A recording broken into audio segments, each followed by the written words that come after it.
जब दिल और दिमाग काम करना बंद कर दें तो हमें क्या करना चाहिए? सूत्र बताने की कृपा करें। पहली बात, परिस्थितियां हमेशा बदलती रहती हैं। कभी अनुकूल होगी, कभी प्रतिकूल होगी। विपरीत परिस्थितियों में शांत रहने का एक ही तरीका है, तथाता। तथाता का क्या अर्थ हुआ? स्वीकार भाव नहीं। जब विपरीत फल मिलता है तो विपरीत फल के दुख से मुक्त होने का उपाय है स्वीकार भाव। कल मैं समझा रहा था। स्वीकार भाव क्या हुआ? कभी अनुकूल फल होगा, कभी प्रतिकूल फल होगा, तो चलो हम प्रतिकूल फल का भी स्वीकार कर लेते हैं। ये हुआ स्वीकार। इससे विपरीत परिस्थिति से मुक्त नहीं हो सकते। विपरीत परिस्थिति से मुक्त होने के लिए तथाता और स्वीकार भाव में अंतर है। तथाता क्या हुआ? ऊपर लहरें हैं, हम अब भीतर चले गए जहाँ लहरें नहीं है।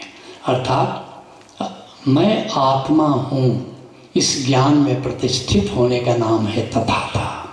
और जैसे ही मैं आत्मा हूँ, बाहर कोई गाली दे रहा है कि बाहर निंदा कर रहा है कि बाहर की परिस्थितियाँ सब लोग हमारे विरोधी हो गए हैं, तो उसका तुम पर कोई प्रभाव नहीं पड़ेगा। क्योंकि जब मैं आत्मा हूँ तो बाहर की किसी भी परिस्थिति का कोई असर तो वहाँ हो ही नहीं सकता। इसलिए बाहर की परिस्थिति का कोई भी असर संतों पर नहीं होता। कितनी भी निंदा हो जाए, संत हमेशा प्रसन्न देखोगे।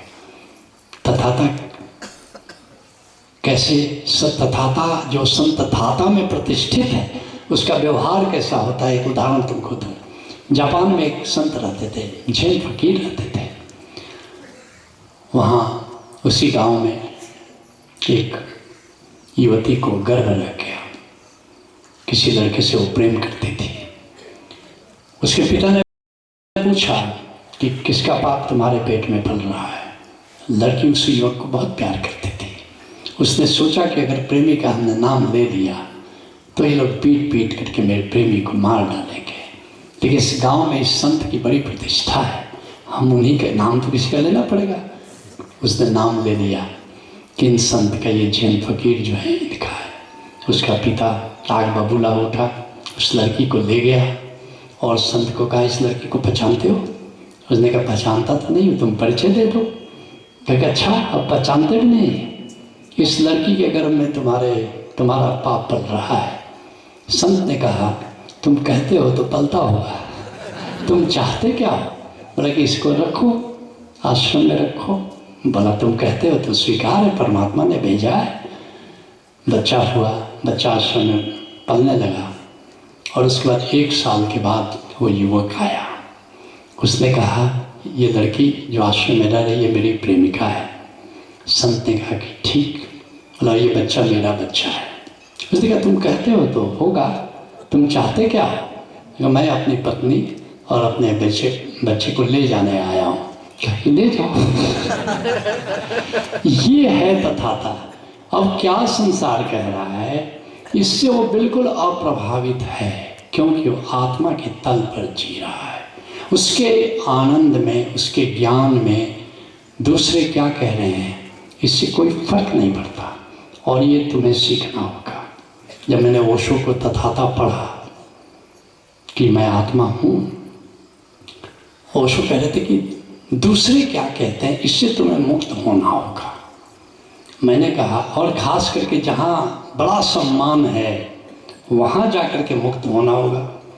मैंने सोचा सबसे ज़्यादा सम्मान मेरा कहाँ है, तो मैंने देखा कि मेरे ससुराल में बड़ी इज्जत है।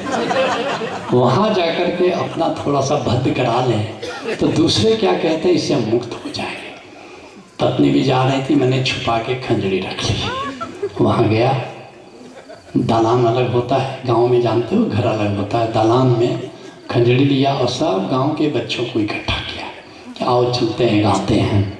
और वहाँ खंजरी ले करके खूब बच्चों के साथ नाचने लगा, गाने लगा। हो गई पूरी भद्द। दामाद एक आया है, पागल है एकदम से।